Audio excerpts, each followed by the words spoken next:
Your 3-minute question and answer period for the Scotiabank Climate Action Challenge will now begin. How has COVID-19 impacted your project?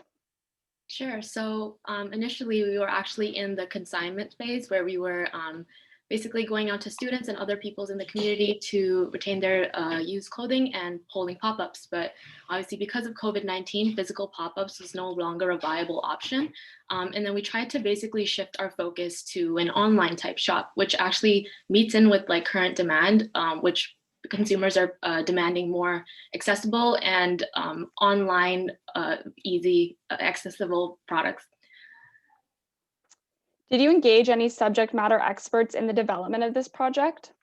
Yeah, so I was in contact with Melanie Silvos, and she's actually a pretty big sustainable fashion producer and teacher and she's based out of Goa, India right now.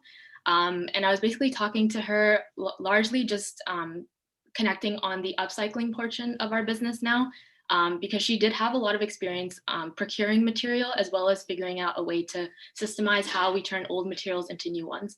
So before we actually went on and implemented our business plan, I ran it through by her to make sure that our project was actually feasible.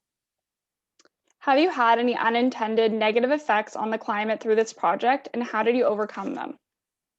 Yeah, so when we were actually holding pop-ups, like physical pop-ups, we had to tag our items because that's the only way that customers could shop, because they needed to know the size and the pricing and all of that kind of information.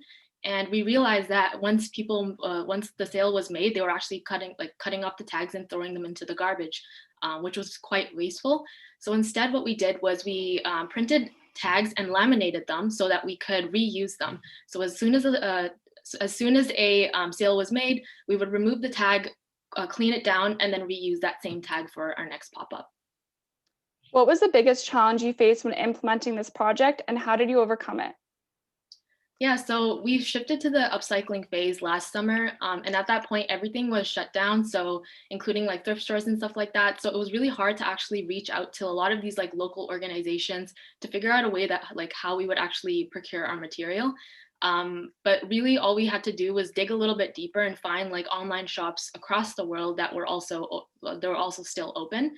And also leveraging once again some like business contacts that we had, just to show that we were actually interested in making a sale and we weren't going to waste these suppliers' time.